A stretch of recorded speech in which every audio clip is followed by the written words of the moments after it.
This is the way.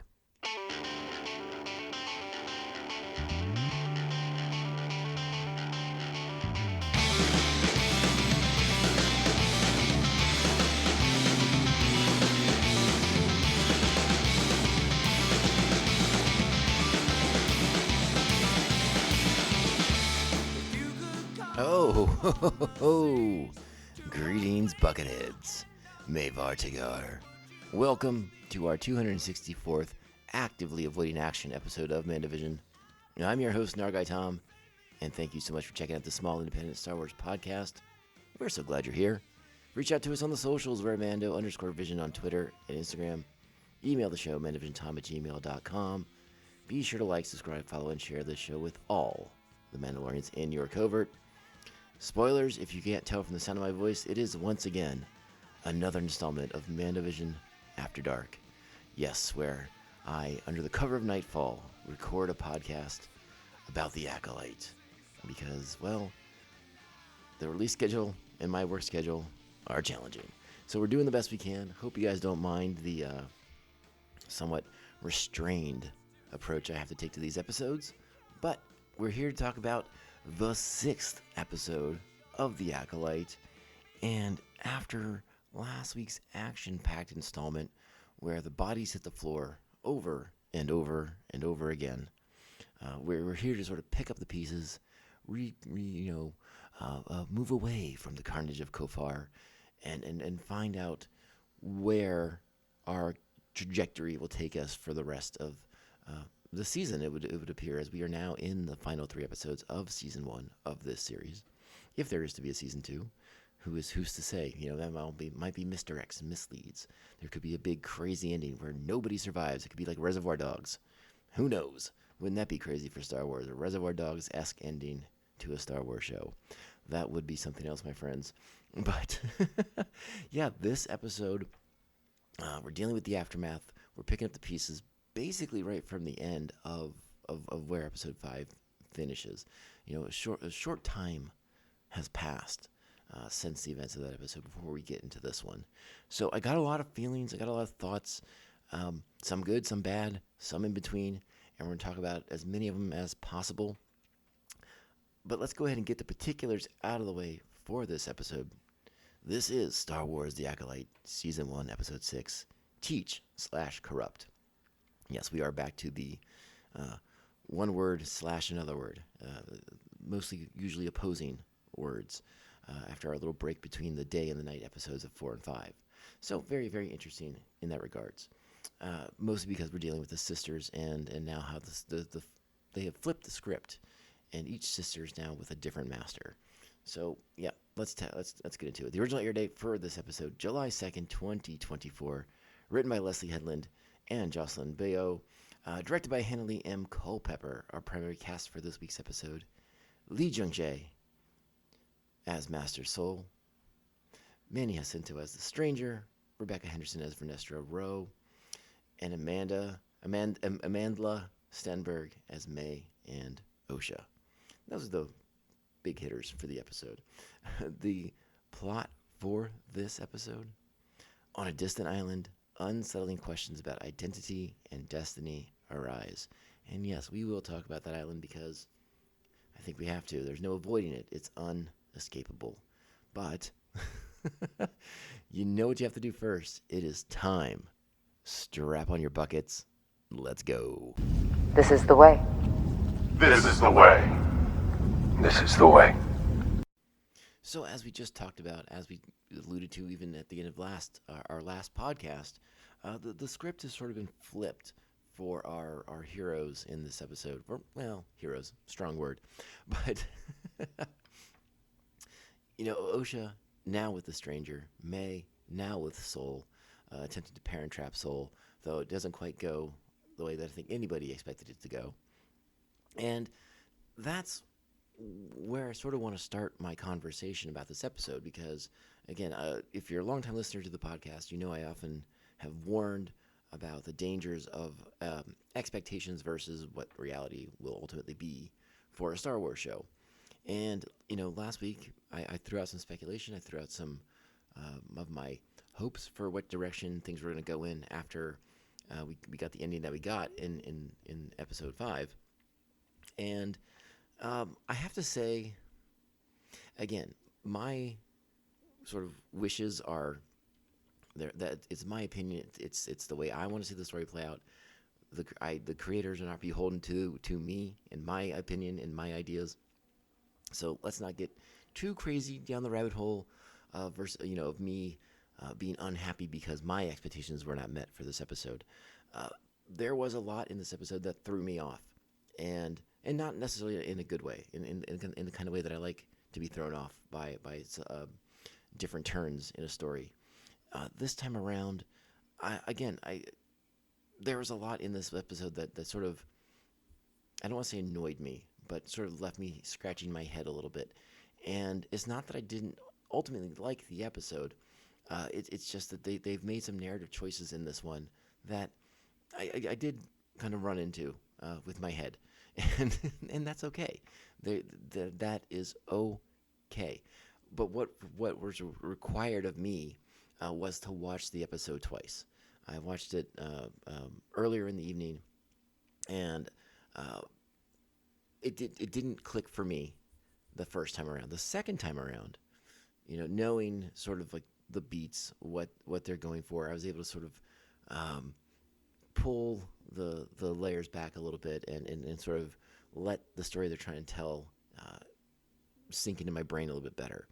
I still have some concerns over the choices they made. Like, I still think it was an interesting choice to just bring the action to a screeching halt after so much intensity, so much speed, so much quick pace in our last episode. They really pumped the brakes hard on action in this one. There was no soul in hot pursuit of the stranger and who he thought was May. None of that was going on. It was very much like, now we have to reset the board, and our characters have to reestablish themselves in these new dynamics that we have. Again, May and Soul and Osha and the stranger. And in theory, that's fine, because we're also adding that third element of now Vernestra and the other Jedi are in pursuit, trying to figure out what happened on Kovar. Because again, the thing that's got everyone all upset, back in episode 4, was it 4? I can't even remember now. I think it was 4. The Ki-Adi-Mundi episode. The everyone's thrown at the Phantom Menace when Ki-Adi-Mundi says no one's seen a Sith in 17 billion years. And so again, let these people tell their story. They're covering those bases, my friends, whether you like the direction they're going in or not.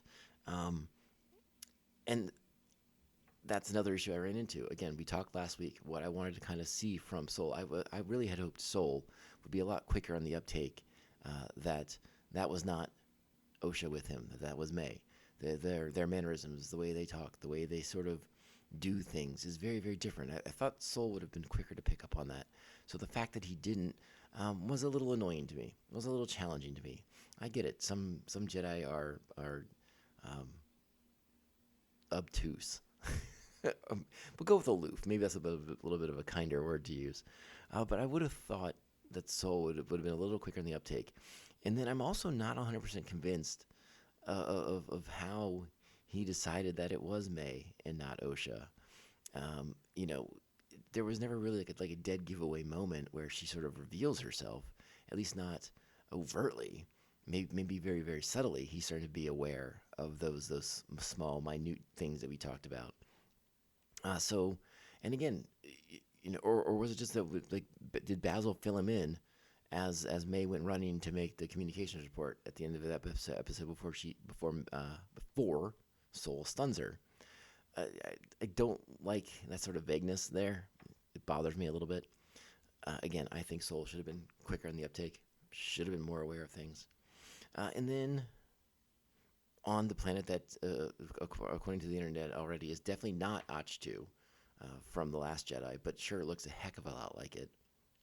And I wouldn't be shocked if at some point it is revealed to actually be that.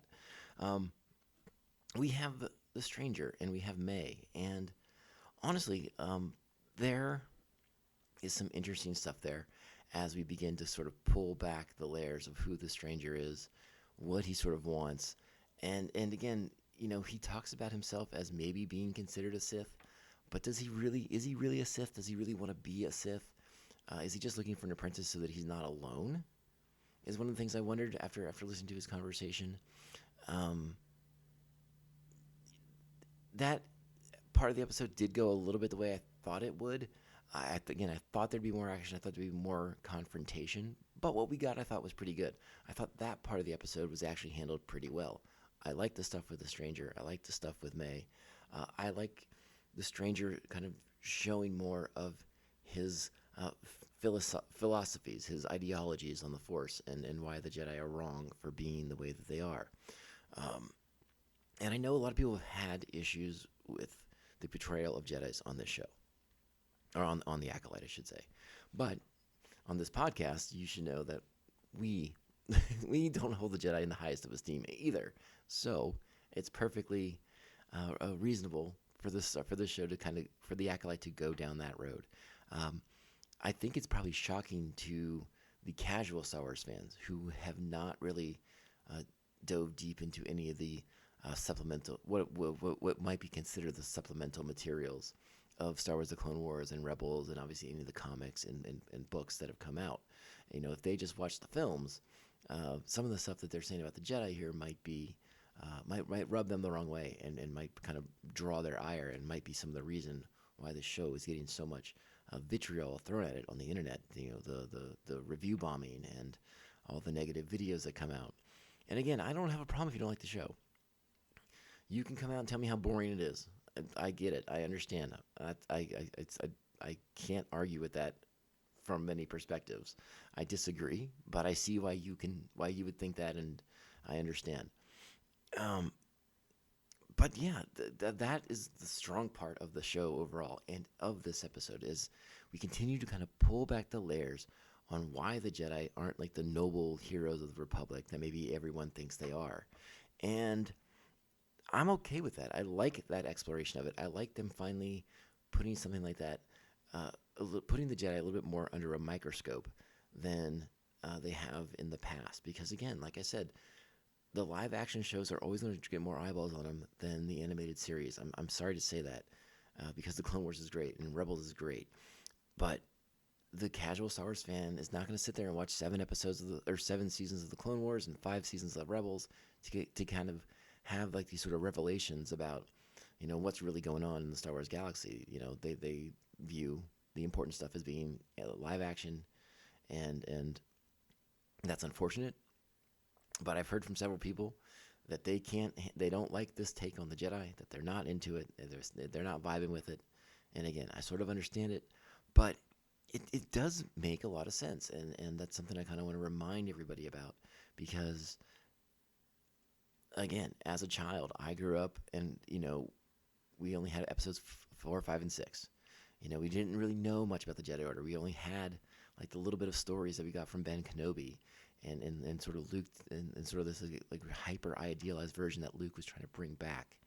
And it isn't until the Phantom Menace that we get to see sort of like the Jedi at the height, right? Like these sort of like idealized versions of the Jedi, And it doesn't take long for us to start to see the flaws with the Jedi, right? By the time we're in Attack of the Clones, we're starting to see that they are a flawed institution like so many other things. And I think that tracks with maybe what Lucas was trying to say in 1977 versus how he felt about things in 1997 when he came up with the prequels. His whole idea with the Force was boiling religion down into one little thing and distilling it out, and the Jedi being like these sort of agents of that religion. And I suspect that him, like so many other people, have a very different take on religion and the effects that religion has in the world today. And that has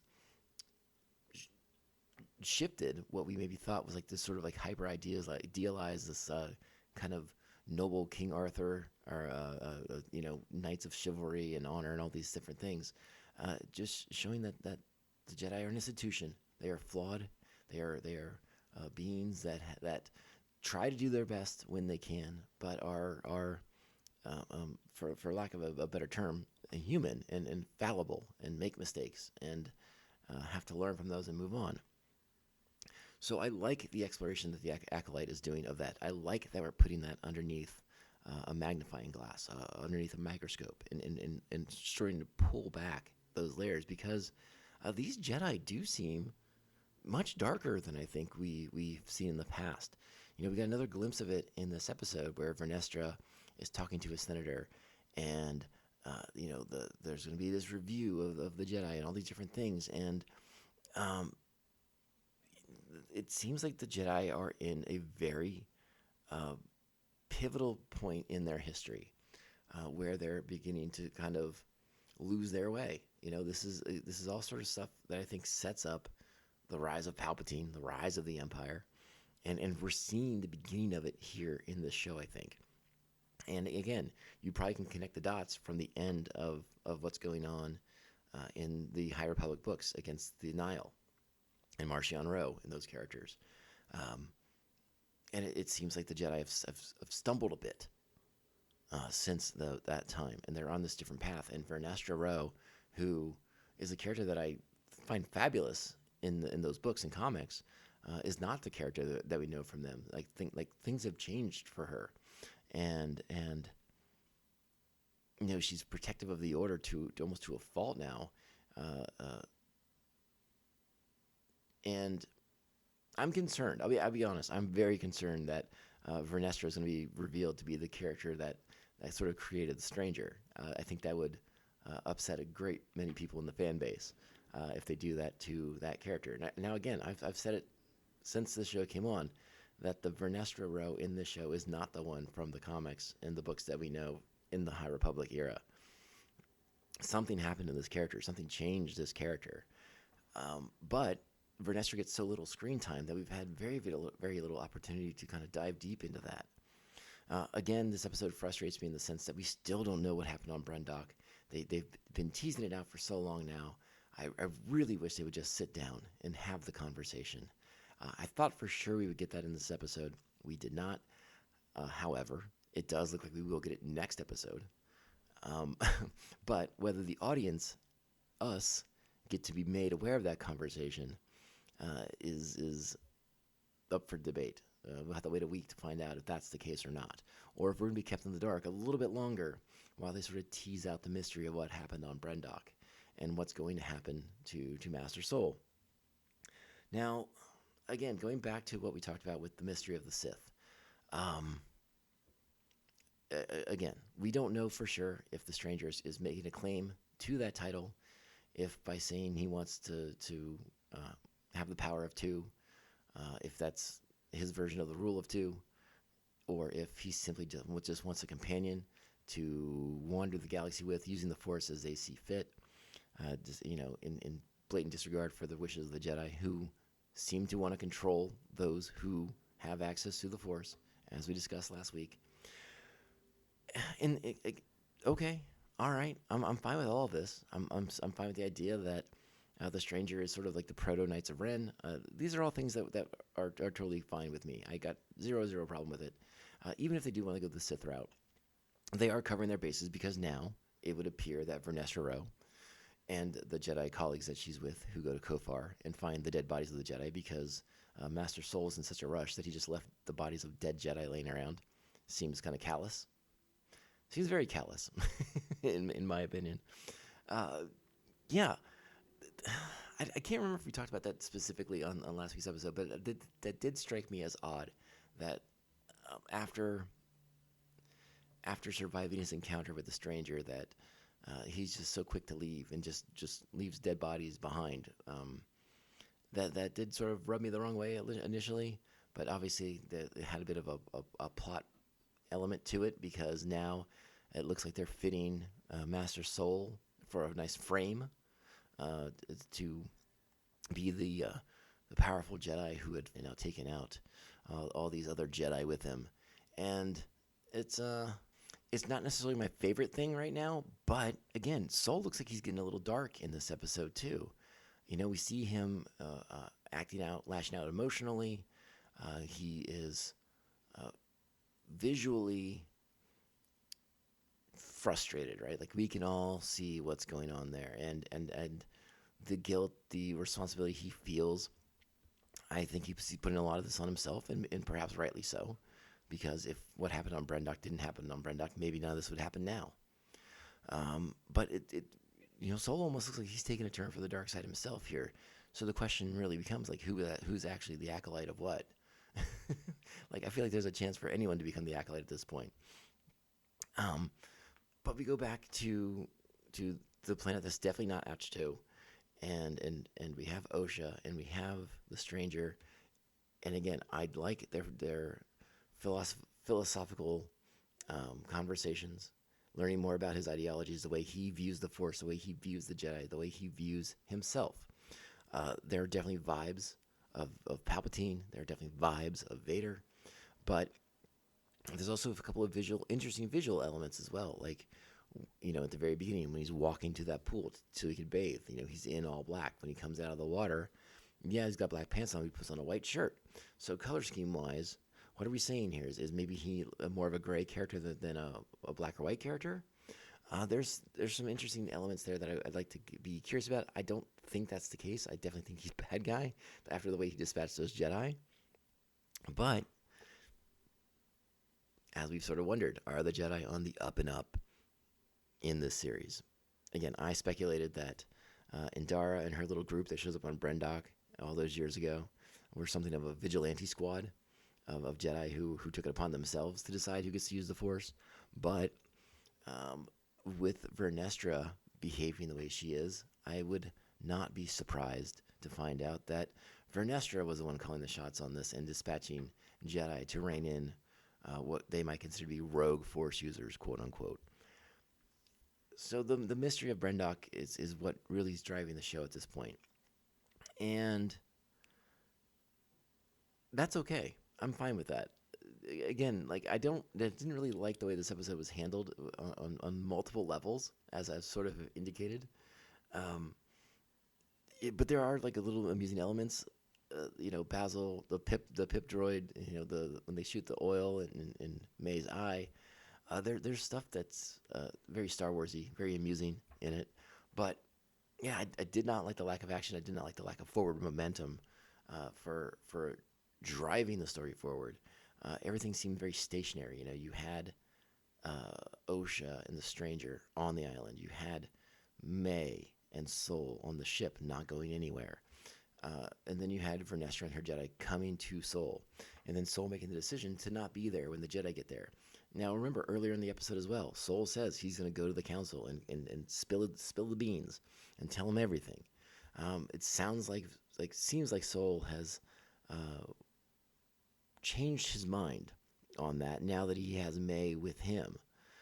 That maybe he thinks he can convince her and bring her back to the light, perhaps. Or Sol is going to fall to the dark side. I think there's a lot of unknowns for how these shows are going to end. 2 episodes left, a lot to get to, a lot remains to be. A lot of paths still need to be revealed here. But we'll be taking our time. We'll be watching the next 2 episodes and waiting to get those answers. But yeah, overall, this episode was. I found it a touch inconsistent. I liked certain parts of it far more than others. I like that, again, like we said at the beginning of the show, may not be a straight up evil character, but a misguided one. Now Osha seems to be the one who's being tempted by the dark side and by the stranger's philosophies, and there's nothing more intriguing than the way this episode ends with her putting on the cortosis helmet of the stranger, and that moment where she slips it on and she has the eye slits, and you hear the breathing, and it's all very Star Wars. It's like that moment when Vader's helmet snaps on in Revenge of the Sith, and you hear the breathing apparatus kick in. Now, obviously, that helmet is very, very different, as the stranger tells us. It's sort of designed to replicate the sensory deprivation helmets of them being younglings at the Jedi Temple, but obviously it's cortosis, and it has the added benefit of making so that the Jedi can't read him. So yeah, an interesting moment when she slips that helmet. We ask ourselves, all right, who really is the acolyte at this point? And again, I'm sort of still curious, like, what are they actually an acolyte of? Yes, the word Sith was used once, but is he really, is the stranger really an adherent to the way the Sith live their lives? Not necessarily. At least I've not heard anything super convincing on those lines yet.